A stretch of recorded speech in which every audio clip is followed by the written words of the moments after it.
Quand on est habitué à aller à faire des couvertures où on peut avoir à la fin d'un reportage un petit pécule, un déplacement, mentalement, on n'a pas la volonté de faire plus que ce qu'il y a en fait. On va se contenter de ce qu'il y a. On ne va pas se mentir, on n'a pas de statut particulier pour les journalistes.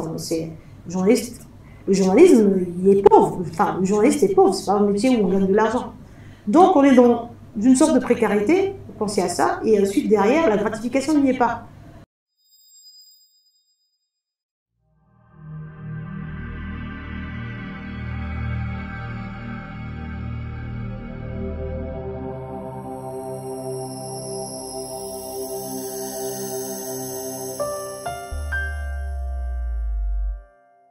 Bonjour, je suis Ifritia Kenge, je suis dans l'émission Mesdames sur Voilà TV.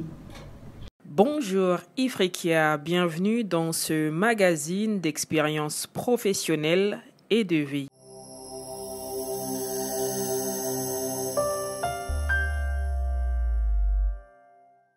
Pour ton cas, on reste professionnel. Quels sont selon toi les grands enjeux du numérique sur la pratique du journalisme? On est à l'ère du 3.0 où finalement, comment ça circule, comment on consomme, comment on produit, ce n'est plus du tout la même chose. Donc les enjeux sont tels que tout se développe très, très rapidement, que ce soit la façon d'écrire, que ce soit la façon de produire. C'est le développement d'outils là, on consacrait, on va dire, on changeait la façon de consommer l'information. On transformait la façon de produire et de consommer l'information. Donc, comme les producteurs d'information ne sont plus forcément des professionnels de l'information, c'est un peu tout le monde qui a la possibilité de produire l'information. Donc, ce qui fait que les médias sont obligés de s'adapter. Déjà, s'adapter pourquoi? Parce que les premiers canaux de consommation d'information ont changé. C'est vrai qu'il y a toujours la prédominance de la télévision, bien entendu, mais aujourd'hui, le téléphone portable est l'un des terminaux qu'on utilise le plus. Au fil des temps, avec l'arrivée du numérique, la télévision, la presse écrite et la radio courent-elles le risque de disparaître un jour? On va dire, ils ne vont pas disparaître, mais ils sont obligés de s'adapter. Donc, ils se transforment au risque de ne plus exister. Par exemple, on était dans l'ère de l'analogie où la télévision a été, on va dire, c'était cathodique. Là, on est à la TNT. Si la télévision ne s'adapte pas, si ces médias traditionnels ne s'adaptent pas, en fait, il n'y aura plus de public pour les regarder. Donc, on va dire, il y aura d'autres acteurs qui vont proposer autre chose. Donc, les médias s'adaptent. Qu'est-ce qu'ils font? Par exemple, aujourd'hui, j'ai envie de dire, la plupart des gens qui vont regarder des informations sur des médias, de grands médias comme BBC ou comme France 24 par exemple, qui sont francophones qu'on connaît, ils vont le plus souvent le regarder sur les réseaux sociaux. C'est pour ça que ces médias-là s'adaptent et se sont investis ils sont hyper présents sur les réseaux sociaux. Ils font de l'interaction même avec avec ceux qui consomment ces informations, avec leur audience. Donc, ça a vachement changé. Le numérique, donc Internet, garantit-il l'équilibre de l'information? On est dans la course de l'information, celui qui donnera l'information en premier, parce que la primeur, plus tu es en avance, c'est-à-dire plus, quand il y a un événement par exemple, plus tu donnes de l'information, plus les internautes vont sur ton média. Donc plus tu as de la visibilité, plus tu es fort. Donc, ça amène bien entendu des dérives. Et aujourd'hui, il y a une vraie crise par rapport à la production de l'information. Enfin bien entendu, il y a des remises en question. Hein. Il y a des nouvelles narrations pour essayer de rester, d'aller dans l'air du temps. Parce qu'on on vit l'ère de tout fast.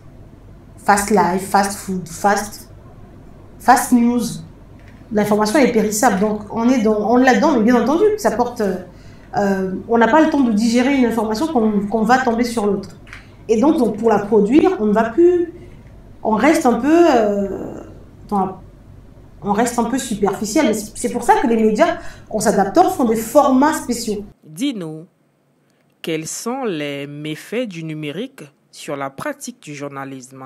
Quand on produit une information, ça respecte des règles. une information, c'est supposé suivre certaines règles. Et on doit les recouper pour qu'elles soient livrées au public et qu'elles soient crédibles, vérifiables. Là, comme on est dans l'ère du fast life, tout est tellement rapide, l'une des limites, c'est que finalement, ça pousse le journaliste à ne pas faire beaucoup d'efforts aussi, parce que tout est sur le... Il y a plein de biais. Par exemple, il y a des journalistes aujourd'hui qui vont reprendre un article qui a été fait, ils vont le réécrire rapidement et le partager. Donc, il n'y a pas de gros travail de « je vais chercher l'information moi-même, je vais le refaire ». Comment tu juges l'implantation du numérique dans les médias au Congo? La configuration du pays même n'est peut-être pas...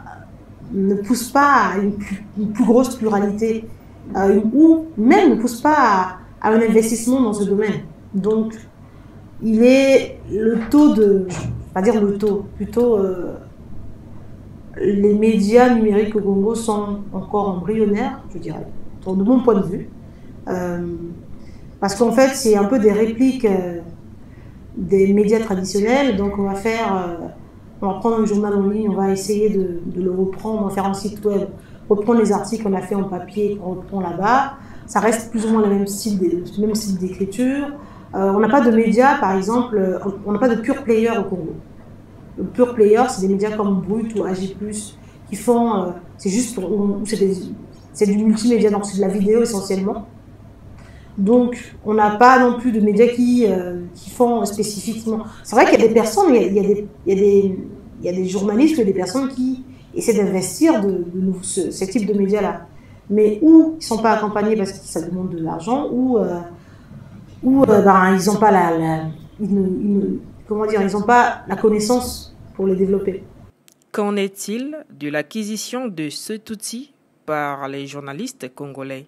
De mon point de vue, il y a un manque de volonté et une sorte de paresse aussi, ça je le reconnais moi-même en tant que journaliste, ancienne journaliste. Quand on est habitué à aller à faire des couvertures où on peut avoir à la fin d'un reportage un petit pécule, un déplacement, mentalement on n'a pas la volonté de faire plus que ce qu'il y a en fait. On va se contenter de ce qu'il y a. On ne va pas se mentir, on n'a pas de statut particulier pour les journalistes. Le journalisme, il est pauvre. Enfin, le journaliste est pauvre, c'est pas un métier où on gagne de l'argent. Donc, on est dans une sorte de précarité, pensez à ça, et ensuite, derrière, la gratification n'y est pas. Parce que on est dans des systèmes où on ne met pas en lumière ceux qui font des choses. Malheureusement, c'est dans la culture locale. Il y a une espèce de hiérarchisation. C'est eux les vieux, c'est eux qui font la scène médiatique, entre guillemets. Et en fait, qui ne veulent pas laisser leur place et qui vont tout faire. Et je ne suis pas en train de fabuler, ils vont tout faire pour empêcher les jeunes d'éclore. Et dans cet environnement-là, même ceux qui ont la volonté d'être créatifs, c'est difficile en fait. Parce que tu veux proposer de nouvelles approches. Là, tu vas être écrasé parce que tu as la prégnance des vieux qui sont sclérosés parce qu'en fait, eux, ils ne comprennent pas ce qui se passe. Non seulement ils ne comprennent pas, ils ne vont pas faire l'effort de vouloir se mettre à jour de ce qui se passe. Mais en fait, le problème, c'est qu'ils vont être dépassés très vite. Et non seulement ils se rendent compte qu'ils sont dépassés, mais ils vont tout faire pour empêcher l'émergence de tous ceux qui font les choses différemment par rapport à ce qu'eux, ils ont appris. Donc, il y a ça, en fait, il y a cette espèce de... C'est compliqué de faire de la transmission parce qu'eux-mêmes ne se sont pas recyclés, n'ont pas suivi le développement des médias, ils sont complètement à la bourre. Mais comme ils sont à la bourre, ils ne comprennent pas les enjeux qu'il y a derrière,